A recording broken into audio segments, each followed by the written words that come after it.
Okay, we're down in Malahide Allotments with Brian Geraghty, founder of the Epilepsy Care Foundation. Allotments, sizable facility here on the Dublin Road between Swords and Malahide. Brian, just to explain the wonderful work that's going on down here. Yeah, Eamon, the Epilepsy Care Foundation was actually founded in 2009. Our main aim is to open an epilepsy care centre in Ireland, Ireland being the only place in Europe that does not have one, and it's badly needed. There are 49,000 people in the country with epilepsy. People may not realise the amount that there are that many people. Our aim, as I said, was to open the care centre. However, for various reasons, financial crashes, etc., this has been taking some time to get off the ground.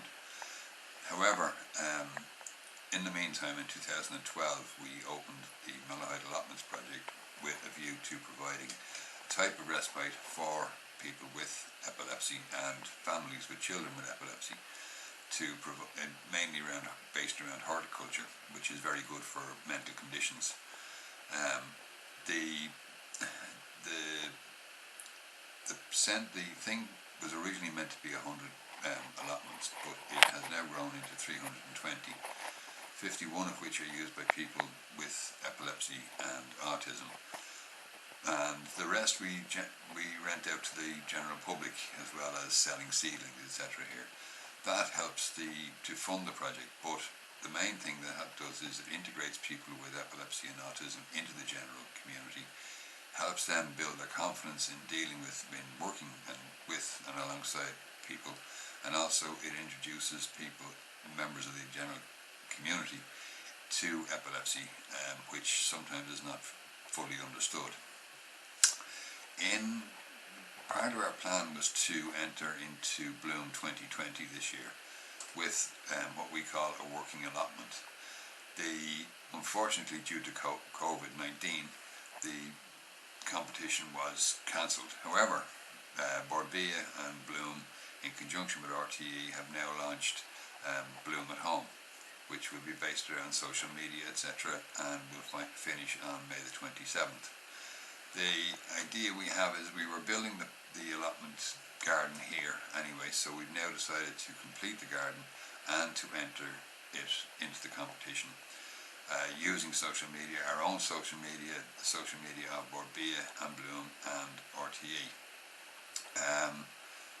Over the next couple of weeks we will be finalising the allotment, which includes construction, planting, etc., and we will keep you up to date on what we're doing on a weekly basis via social media through the Epilepsy Care Foundation, Malahide Allotments, Borbia, Bloom and RTE social media sites. Hopefully you'll keep watching what we're doing, and if you have any questions or anything like that, I mean, by all means ask us questions via the info site, the info link on any of those sites, and hopefully we will do well up to May 27, because it is our plan to go into Bloom 21, and we will learn a lot from this, and hopefully you will have enough interest. It will generate a lot of interest in epilepsy and in the work that we do here. The garden put together by volunteers on site here in Malahide. Just to explain sort of what's been going on with the actual garden. Well, the garden, as you say, was volunteers. Everybody that works here is actually a volunteer. We're a not-for-profit charity.